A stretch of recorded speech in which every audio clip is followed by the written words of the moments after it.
కూడా నానుడు ఉన్నది. ఈ పాఠ సంహితలో చర్యాపాదంలో మనకి విశేషంగా 18వ అధ్యాయంలో మనకి చెప్తారు పంచకాల విధాన ప్రశ్న. సాధారణంగా ఈ పాఠ సంహిత అంతా కూడా బ్రహ్మగారు అడుగుతూ ఉంటే ప్రశ్నలు పెరుమాళ్ళు ఒక్కొక్క సమాధానాన్ని ఇస్తూ ఉంటారన్నమాట.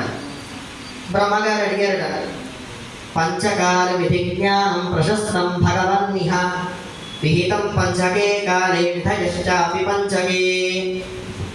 కాలం 5 విధాలుగా ఉంది కదా స్వామి.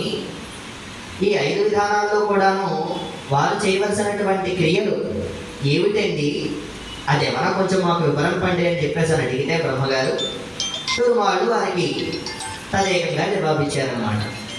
ఆద్యం కర్మాభిగమనం ఉపాదానమతఃపరం ఇజ్యాచమశ్చాత్ స్వాధ్యాయః తతో యాగస్తతః పరం. దీనిలో 5 విధానాలు మనకి చెప్పారు. అభిగమనం, ఉపాదానం, ఇజ్య, స్వాధ్యాయం, యోగం. ఏమిటండి అభిగమనం?